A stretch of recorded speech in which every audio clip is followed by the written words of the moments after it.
One of the major reasons of our crazy success is the fact that we are able to take crazy risks. We want to be the Goldman Sachs of crypto. We've gone through hundreds and hundreds of startups. There are things we know as a first-hand experience, as an on-ground market experience that people have no idea about. You once said that ideas lose and people don't. And that's the core philosophy of TDeFi. Tell me how you help people and how you're different than a VC. We're not a sheep. We don't follow leads of other investors. What TDeFi offers is this template of do's and don'ts. We have a history of getting into projects that were declared dead and resurrecting them, and they're still live today. I know one of the taglines you guys say is, you focus on the business and we'll focus on the token. Tokenization of an organization is a similar evolution to equity. 100% non-dilutable finite supply of an asset, technically enabled not to be deceived. Not just your today, but your tomorrow, with or without you, is pegged to this instrument. How amazing is that? Talk to me about meditation, because when I bump into everybody in this town and I mention your name, they all talk about your meditation. I don't know about others, but I was a miserable human being. One thing that came out loud from inside is that if you can be happy and great, why would you choose to be miserable? The brain was formed in the first 9 months. The mind was formed from your birth till date. If you want to be better, this entire construct has to be changed. And that will only change with the amount of work you do on it. And that's exactly meditation. Imagine the top people of the world practicing 4 hours meditation, being the calmest, most polite, most kind people. The world would be a beautiful place.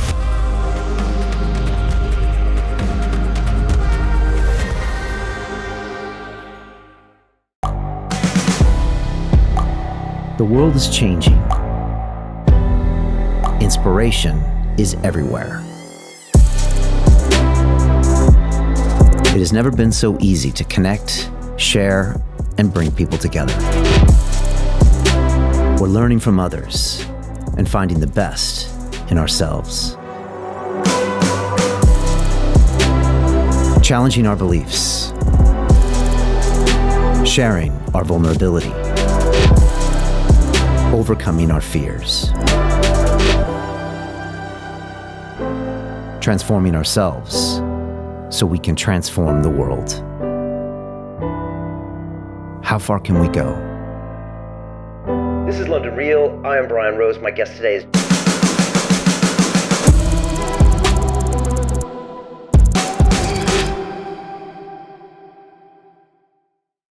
This is London Real. I am Brian Rose. My guest today is Gaurav Dubey, the marketing expert, engineer, investor, and serial entrepreneur.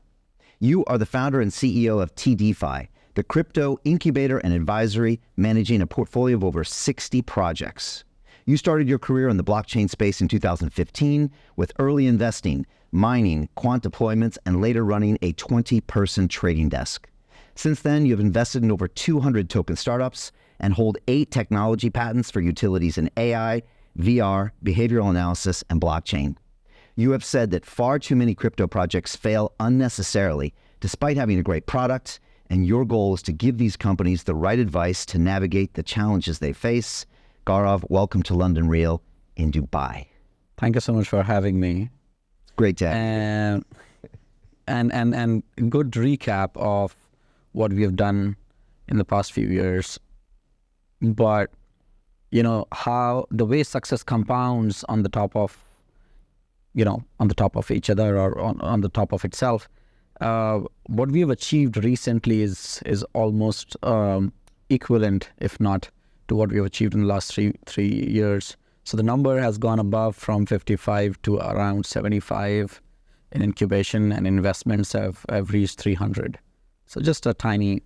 Fantastic. 40% correction. And your assets under management for TDeFi are quite big as well, right? So everything is my private capital. I come from a city in India, which is known for its attitude. There are many movies built on that attitude. And somehow I'm also struck by that. And for the same reason, I haven't raised external capital ever.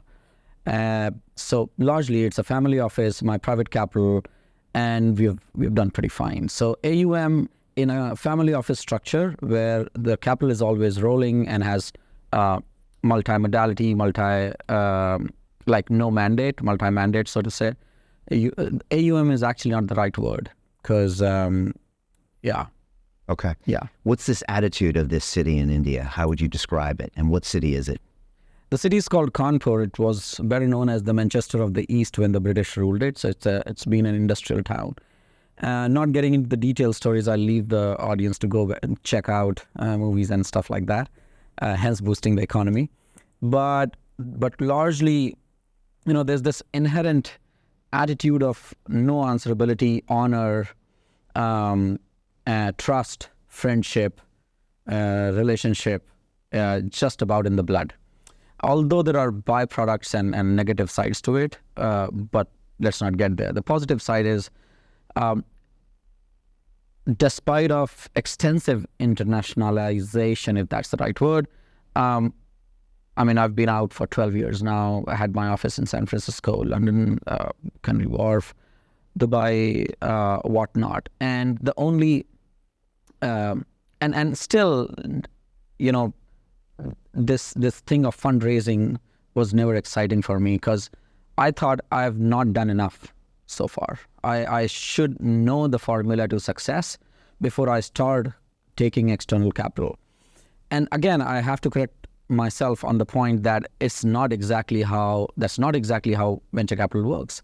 Venture capital is not a promise of success. Venture capital is partnership in a venture, and probably it'll be a success or not.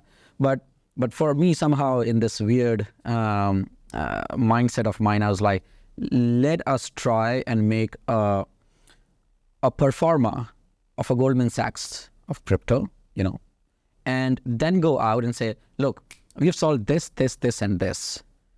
Do you think you'd fit somewhere? First as a strategic partner and then as a capital partner later, right?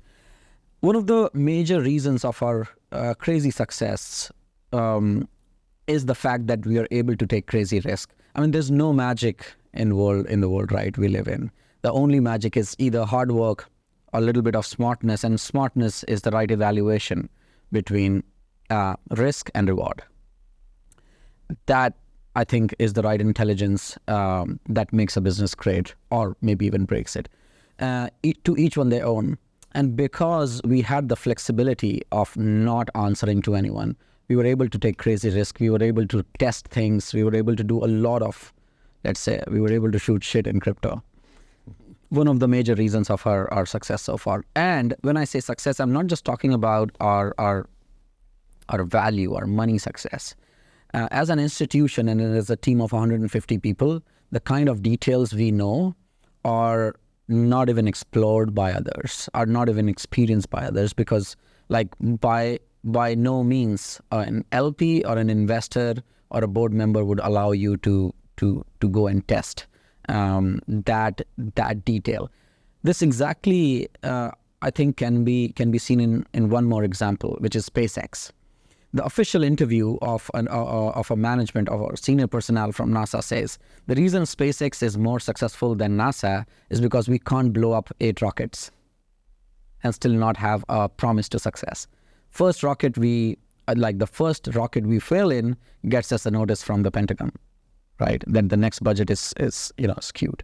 So the reason SpaceX is what it is because they were able to experiment and fail for 8 failed rockets. Fail in 8 rocket launches and still have no idea if the 9th would be a success or not. Right. Yeah. So yeah, that's our story largely. Yeah, I love that. I just got done with Elon's latest biography, and he talked about how they were just blowing things up, and learning on each explosion. Yeah. And then the media covers it and says it was a failure. And for them, they're like, what are you talking about? We just got tons of data. Yeah. And now the next one's going to be better and better. And so you do something similar inside TDeFi, but you can only do that because it's your own capital. But that way you can fail faster, learn faster. Not in TDeFi. TDeFi is the product of that learning. TDeFi is the final rocket that flew. Okay. Right? That did the job. Like I said, this attitude of honor and high quality value distribution or delivery wouldn't allow us to test and experiment on others. We've been in crypto, like when I say we, I mean an organization, like a huge team that is still retained. So we are literally celebrating 5 years, 7 years of our team members, right? So the team that has been in crypto 24/7, there was this statement Elon made in 2014. He said, if you work twice as much as your peers, you'll achieve 5 times as much by the end of the year, right? Sounds rhyming as well, which is good. The compounding. Yeah, Right. exactly. And imagine not just one person working twice as much as the peers, but the whole team working 24/7 like crazy because they had one clear goal. We want to be the Goldman Sachs of crypto. A lot of people say, I mean, you don't have to be, I know, but that's at least the first milestone, right? So we did all of that with our capital on the markets, trading, quants, testing, trying, having the best people, head of risk of Futures First, head of risk and screen trading of Edelweiss, whatnot. And just endlessly testing. The people used to call us crazy when we gave 5 Bitcoins as the launch budget to a new trader. Like in the first 3 months of their probation, they were allowed to lose up to 5 Bitcoins. I mean, of course, after 5 Bitcoins, they would lose the job. Yes, I ended up losing my supply of Bitcoin. No fun in that, and I can't claim a success. It was a massive failure. But a wise man a real person that I met once said, if you want to build a huge financial organization, you just don't have to learn how to succeed. You have to learn how I failed. His success.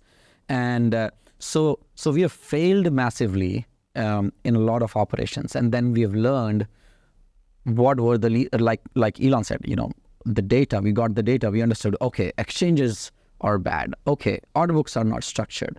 APIs are not structured. Because look, we were coming from a quant background of a collective 100 years of experience of the team. They had working quants on S&P 500, on oil, on German bonds. There's no way it wouldn't work for a 4% a year. I mean, it's stupid for crypto. But there was no way it wouldn't. The only way it wouldn't was massive failure in exchange operations. And not sure if this is the right platform to quote, huge malpractices, massive malpractices by the exchanges. So the kind of stuff we learned on the way about the true liquidity. What makes you a great human? Why are people, some of them at least, better in their later ages? Because they've got that immense experience, and all of that keeps going to their subconscious, and they become a great individual to interact with. Like a simple statement would look about amazing. Similarly, as an organization, there are a ton of things that you start to learn that nobody else actually had experienced, or maybe a few, but your combination is unique. So what we learned about the real liquidity, whale movements, media, approach of legacy organizations, and in crypto, legacy is 7 years. So how are big organizations interacting? And the best part was we didn't have to prove this to anyone. We didn't have to answer this to anyone. So the knowledge really never left the house. Mm-hmm. Now, I'll conclude by saying or calling what we call as the bottom line of TDeFi. We probably are not the most intelligent people in the world. We probably are not even average. If you would consider, you probably are not even average. But one thing that you can't ignore about us is that we've gone through hundreds and hundreds of startups and their life cycles in the last 8 years. There are things we know as a first-hand experience, as an on-ground market experience that people have no idea about, right? And it was our money, our answerability. We were able to test, try, exit, enter, re-enter, flip, do anything and everything with an asset. The reason I quoted these 5 points is because crypto is a publicly traded asset from the first day. This is an industry which is slightly, but still massively different from the IPO markets. IPO markets have a success trading on the public in investors' interest. Crypto markets, before even the company is created, the asset is public most of the times, and it's trading. The dynamics are not the same. Although, one of the things is people want it to be the same, and people still look for the same charts, which is a different topic we'll cover later. But what we have seen in that process not being in a fund mandate. So we're like not waiting for 7 years to exit, not in a rolling fund mandate, waiting to quickly raise the next round. So not really exiting early if demanded, but at the same time, based on the conditions of the market and whatnot, you might want some liquidity, maybe a new investment, whatever might the reason be. We ended up doing millions of experiments. And that's why what TDeFi today offers is this template of do's and don'ts. Even if we were not extraordinary, this template is, because this doesn't exist, right? So I think that's a good summary of TDeFi. Yeah, that's some great internal knowledge, and I guess you apply it to all your companies. You once said that ideas lose and people don't, and that's the core philosophy of TDeFi. You also said that VCs aren't trend makers, they invest in the trend. Can you talk a little bit about both of those statements? Because you just talked about this wealth of knowledge that only you guys have because it was your own money. You didn't have all these false kind of weird frictions and mandates. Now you've got that. Tell me how you help people and how you're different than a VC, because that's an interesting thing, because you're kind of right where the rubber hits the road, whereas a VC is never there, right? They're always coming in after, once they hear about something. You can actually see it literally incubate in front of your eyes. That's what we are better known for. We're not sheep. We're not a sheep. We don't follow leads of other investors. I mean, there can be a lead in an investment and we come in later. But following as in, it's not like we'll only go in a project that has great investors or big backers. We have a history of getting into projects that were declared dead for more than a year or two at times and resurrecting them, and they're still live today. And then we have, of course, a history of projects that are massive. They have tier one investors from Binance to FTX. I mean, not so much now, tier one, but the best of the best. And we work with them. So you've always said that you see so many failed crypto companies where the token is just not performed. And yet when you look at those companies, you see a great product and a great team that just couldn't execute. And I know one of the taglines you guys say is, you focus on the business and we'll focus on the token. Exactly. And I heard you talking about this, and I'll let you finish, but you made a really interesting statement, Gaurav. You said that most people trying to start a blockchain company, it's hard enough in tech to find product market fit. Now in the blockchain space, you got to understand tokens, tokenomics, capital markets. And if your token you're also having to go public much earlier than any other company would in tech, in the NASDAQ or anything. And then as the CEO or COO or CFO or CTO, now you're worried about this token price going into the toilet or going up and going down, while you're meanwhile still trying to negotiate product market fit. And you even said that it's very, very unlikely that anybody can do all of those things. And I guess that's where you guys come in. I think that's the very formula of success across the board, life, personal, business, across the board. A few people get to capture access and a bit of control across the board, having their particular skill focused on what they do best. And when I'm saying that, I don't mean that in a bad way. I mean, that's the maximum you could do. I know there are a few prodigies and some exceptions and, people who have done a lot. Let's say human and let's say real, right? You can be a finance expert, you can be a tech guy, you can be a lot of things, but you can only be an expert in one topic. And the only way you can remain to be an expert is to keep drilling in to the same subject. And that's how you become exceptional. And this is exactly where I connect this point to when you said very little people achieve that success. And I absolutely don't want to associate this to crypto, right? So knowing the art of where do I fit well and how do I complete the circle with others is the true art of entrepreneurship. Okay? So it's not at all wrong or bad to not know, let's say, tokens or public markets or capital markets or this, that, those. But what's wrong is to overestimate yourself to be able to do all of that. Like, I've been super vocal about this. Everybody uses this. And I'm sorry, I'll have to correct you in my statement. You use the first word marketing. I've been out loud saying we are terrible at marketing. Like one thing that we absolutely have no idea about is marketing. I mean, we're just not those people for some reason. No matter how hard we try, we're great observers. Let's say we are able to see, the amazing work you're doing. Other people, we see, okay, this is the template, let's copy it. We fail. Down the line, that's the power of expertise. That's the power of also your nature as a human, as an entrepreneur, which actually reflects as your unique selling point in your business. You better focus that on that, make it your expertise, start moving in that direction, be like the leader of that skill and hence the product, right? And then leave everything else to everyone else. That's also an art. A lot of times I'm talking to startups and they're like, look, we're talking to a lot of incubators, we're talking to a lot of investors, we have 20 advisors, they're top of the line, and respectively, marketing agencies, advertising agencies. And I'm like, look, kid, first, it might be your first, second, fifth, or 10th startup. It's my 50th this month as an incubator, as an investor. And guess what? I've been doing this for 18 bloody years. The amount of stories I've seen, just as stories, is more than the steps you will take in the next 15 years in your startup.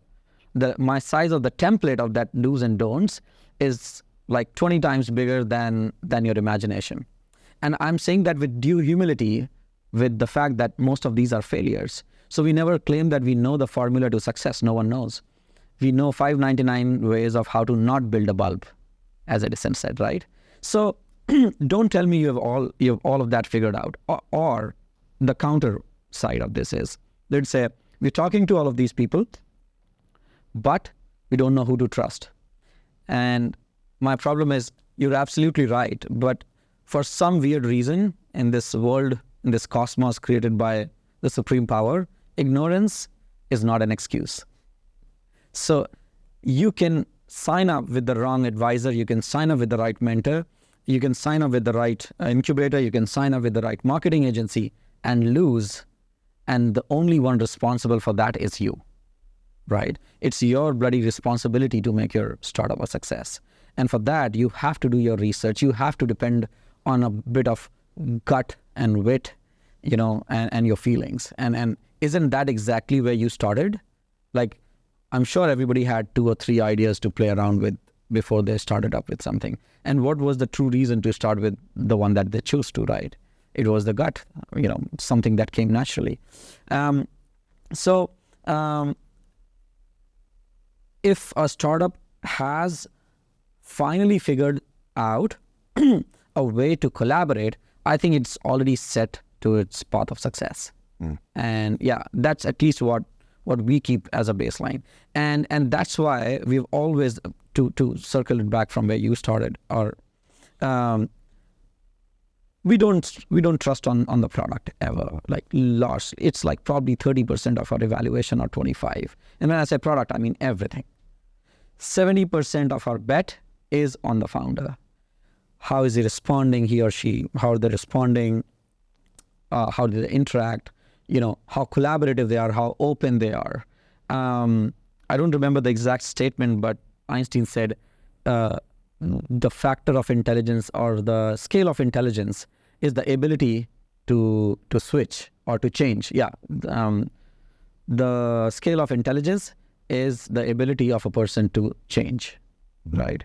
So how quickly can they change? And this is one of the statements Mooch said recently about Larry Fink in my last interview. And by Mooch, you mean Anthony Scaramucci of Skybridge Capital. Legend, alternative, one of the largest alternative trading. Right, been a guest on our show 3 or 4 times, yeah. Fantastic, yeah, great individual. I love him, and I think the world loves him. But he said, he was talking about Larry Fink and how Larry Fink joked about Bitcoin just about a year before. His team actually called Anthony and said, we are starting something like a Bitcoin ETF, iShares. We'd like you to come in. And actually, Anthony became the first check in the Bitcoin ETF of BlackRock, right? And he helped educate them. behind the Exactly. scenes. So he says the biggest quality of a leader is to flip over a dime. They can flip over a dime, like now. So he didn't go on with the joke, like Larry didn't go on with the joke he made to the whole industry, including Anthony one day in Abu Dhabi. He said, "Oh, so you're dealing with this Bitcoin shit," right? So I think that is what we judge largely about a startup founder, and how are they evaluating others. Now, call me a shiller or call me biased about my own product. I think everybody should be, but if you're not able to look at what we are doing, the way we are doing, and the way we have done it, I don't think you have an eye to evaluate success. We're taking a very, very small portion of your company because we know our gig, we know we're not valuing ourselves on the value we're adding to you, but also not just the value we're adding to you, but also on what does it mean in the larger scheme of things if we come in and start exploiting your company. We can. I mean, anyone in the position of power is usually in a place that they can choose to exploit, but that's actually the power of a great company or a great product, that you still keep doing what you keep doing consistently, persistently, keep creating a great track record and make people, love it and fall for it. And that's how also probably you make a good sales funnel, right? So yeah, that's how we assess projects. Ideas fail, people don't, is absolutely the bottom line truth of my life. What does that mean? So it's not a tagline to TDeFi, it's a tagline to bizthon.com. Bizthon is one of the instruments or infrastructure under TDeFi that we use for scaling our incubated projects. So if you're an infrastructure, if you're a DeFi, you need startups to build upon your infrastructure. You need your services to be integrated into the future of business tomorrow. So BizThon is a free to operate. We only spend money on this. We don't take any form of cash or anything there. The partners like, the top layer ones, layer twos, service companies come in and announce rewards and awards. But for us, it's a non-profit. It's a part of our infrastructure.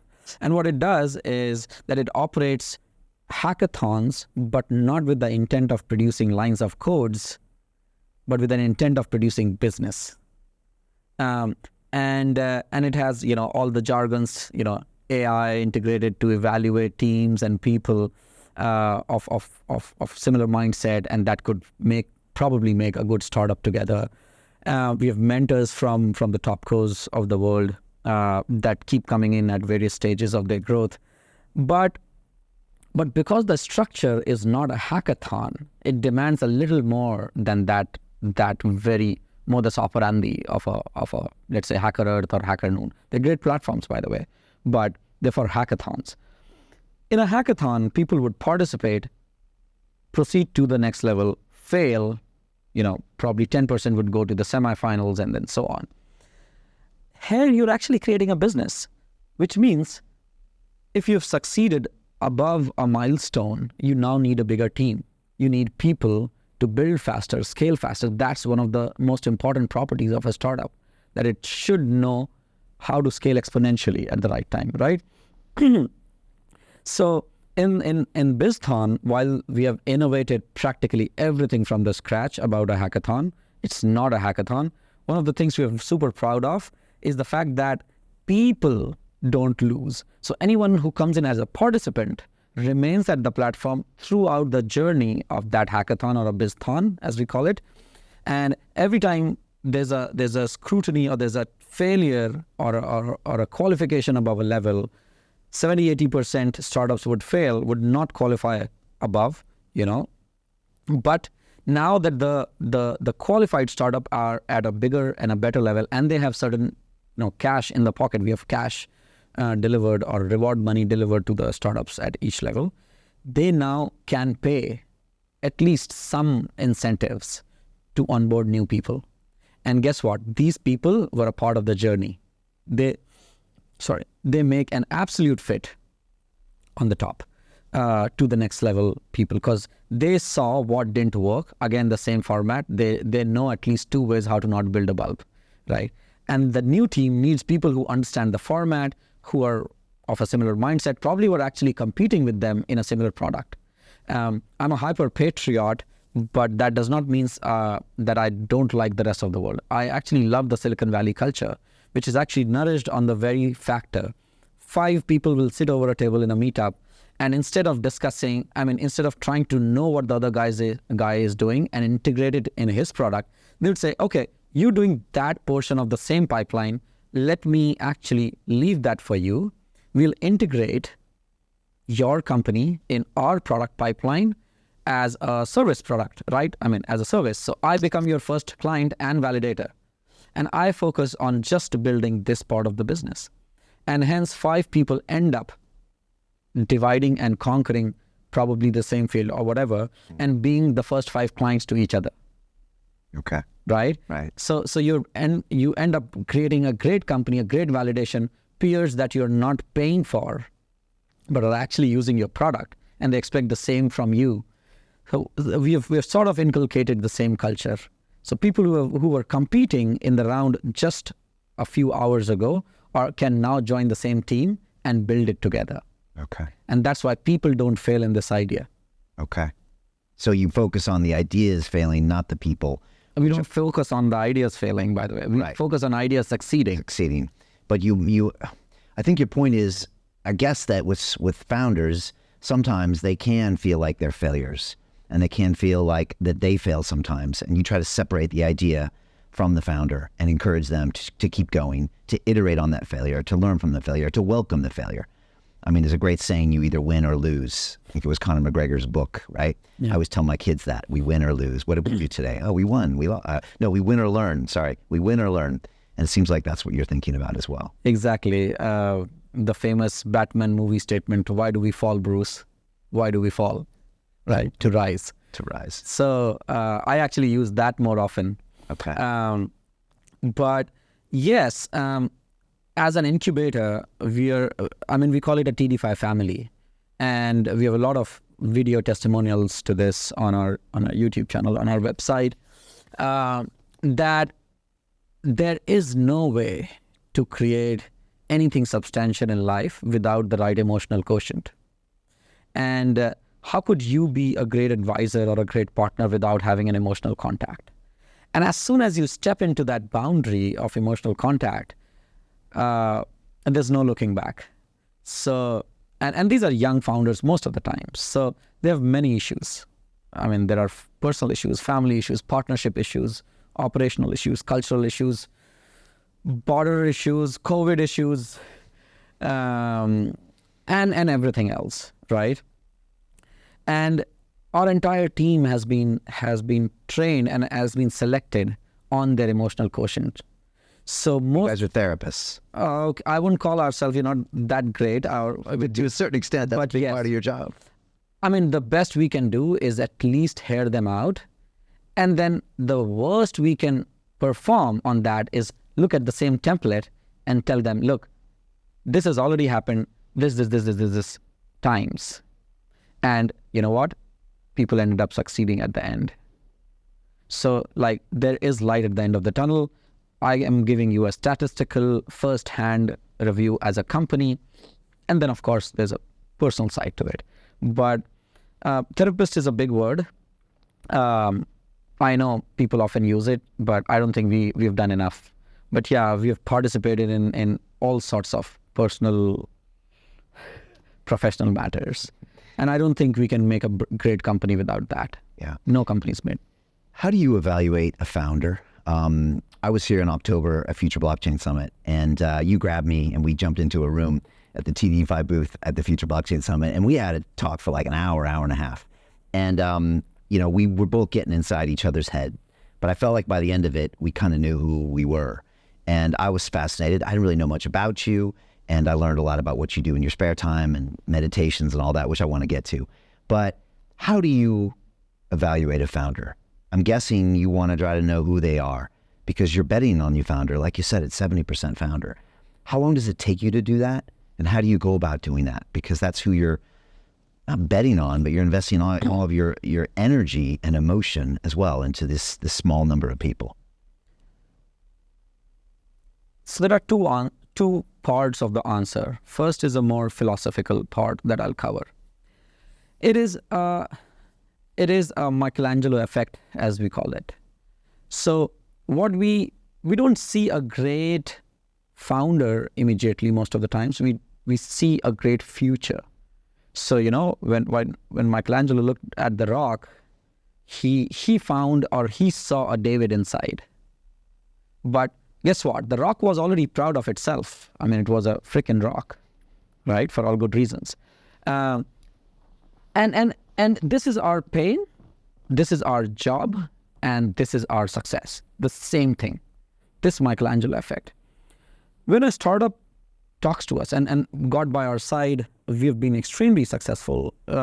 Being an incubator usually means dealing with pre-MVP, super early stage companies.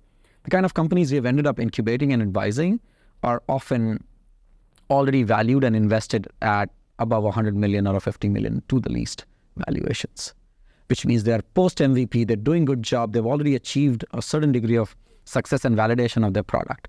So it's a tough point to be at for us. The pain. This guy already, or this team already thinks they are a success, which they are. Like I said, they are already a degree of success. It is a rock, no doubt. It is a massive rock.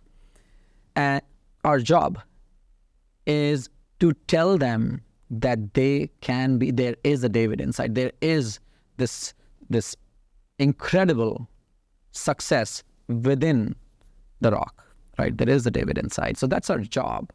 And this is exactly where I'll come in on the second point when I do it later. So the job, and I'll explain the job later. The success is to buy their trust. The moment we have their trust and they're willing to abide by this template, not us as, the word of God, just this template, they're already there. Because, why do we use Google Maps? To not take wrong routes. Is it efficient? Oh my God, yes. It is efficient as good words. So if simply somebody's has got this formula, information is success already, has got a formula. People like us who have it in our subconscious from the last 8 years, living the journeys of startups. It is, if not a multi-billion-dollar company, it's certainly so much better than the rock. That's a given. That's a no-brainer. Even if it wasn't me sitting here and just the template talking to you, you would agree to it, right? Now, let's quickly shift to the second point that I was trying to make, which is essentially the job. I told you we are massively terrible at marketing, but this helps. And this is where I'm answering your question about how do we judge them. We are not the A16Z of the world. We are not the Binance of the world. We are okay-ish, credible, but people still have to do a bit of research to know that. And that's why it actually doesn't take us a lot of time to assess someone, because people are mostly real in front of us. Your conversation with A16Z would be very different from the conversations you'll have with us. One of the other ways we have done this, and I told you we've been doing this for 18 years in equity, the same startup incubation, the same startup investments. And we have got our lessons and our own private template as well. We have sort of dissociated money from us, because the biggest craving of a startup is money. That's something you don't have as an unlimited supply. Those who have it essentially are the ones talking about money being not the pivot of success. But those who don't usually think that they'll get money and they'll succeed, right? So they're only looking for money most of the times. And what we did as our branding is that we said, we'll do everything for you and we'll make you qualify for big money. We won't take you to money or put large money. And there's a reason that as VCs, as ONX, that I've operated for like 2015 till 2019 and 20, We were writing like $5 million checks, single checks, $10 million checks. We are the largest investors, first largest investors of, $16 billion, $20 billion layer ones, like Coty. We were like, till last year, the largest holders. Some of the biggest projects from Wall Street, hyper-institutionalized crypto products. We were like 11% share owners, valuing above $15 million in early rounds. But in TDeFi, in the capacity of Trade Dog Group, we don't write anything above 100 or 200 or 250K. And we negotiate like anything on that because we don't want this capitalistic reputation to go out. The moment that happens, people stop being real to you. And our assessment fails. I mean, it doesn't really fails, but let's say we won't be able to achieve the same assessment, the same quality of assessment in the first 2 hours or 1 hour of an assessment call. And we'll have to, do like 5, 6, 7 calls, throw some drama around their startup on the calls. But emotional intelligence is a pretty evident thing. You really can't hide it. And you really can't act on the top. So it's not too tough. I mean, right. You've got a system now where you can spot the ones you want, and they behave the way they should behave with you. Yeah. So you have a way. It's a freaking too much Takeshi's marketing castle. might change that. Yeah, it's a Takeshi's castle. People have to go through the same hurdles that the castle has planned you to for. Okay. I mean, yeah. What's your read on the market now? Because you've been through many cycles, many more than most people have. You've invested through those cycles. I've watched content from you in the bear market where you're like, hey, we've been here before. This is the perfect time to buy. You didn't blink an eye. And you've seen multiple bear markets, winters. It lived. Lived through. Yeah, we went from 800 million AUM, like you said, but that was like in exchanges, so we can quote it, to below 50. Lived. That's lived. Yeah. And I had Brock Pierce on the stage at Future Blockchain Summit, and he said, I don't trust anybody who hasn't been through a bear market and is still here. I think is what he said. Yeah. What do you see right now? Most people, I think, if I polled them in crypto, would agree that we are in a bull market or at the start of one. The Bitcoin ETF has been approved. The Ethereum one is being rumored. Where do you think we are right now? What do you expect to happen this year and the following years? And then based on that, what are you doing with TDeFi and the rest of what you do? I know this is probably the trickiest question in any conversation, especially the recorded ones. And no one knows where they are or where we are. Like you recently just said, I think an hour ago, a man plans, God laughs. But like I said, ignorance is not an excuse. So as an institution, we'll have to take a stance. We have to make a prediction and live by it. And yes, probably have a backup plan for it to fail and then resort to that. So yes, our perception internally, not an investment advice, is that we are in one of the most active political years of all time. We have more than 40 nations going through an election this year.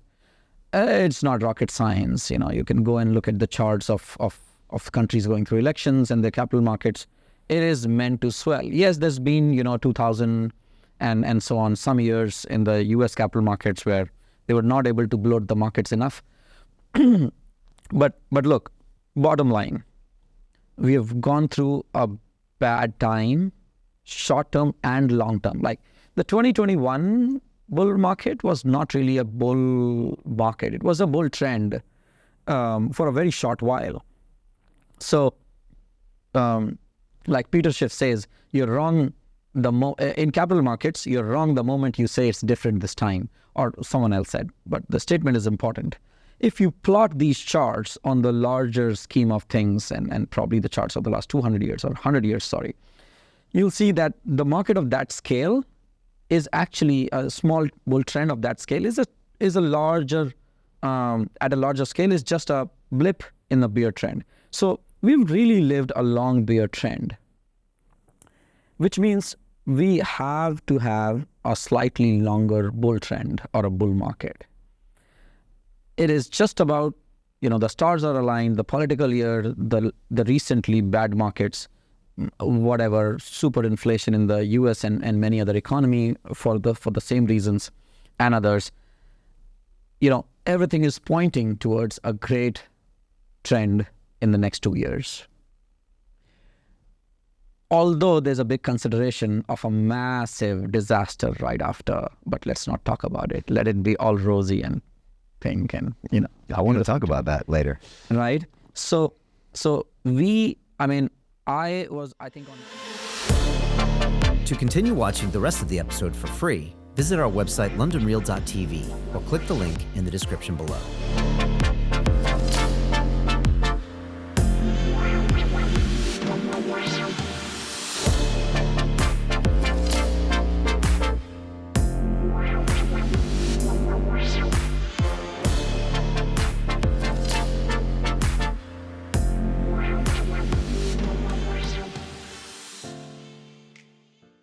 So Jim Rickards has just recorded a video that's not available to anyone in the public, and he's going to be talking about how this upcoming recession is going to be fast, it's going to be bloody, it's going to be nasty. But at the same time, he's going to show you how you can position yourself to profit from all of this chaos. Now, we've made this video only available to our viewers. Go to londonreal.tv/Jim. Watch that immediately. I can't say enough good things about Jim Rickards. He understands the global economic system better than any guest I've ever had on London Real.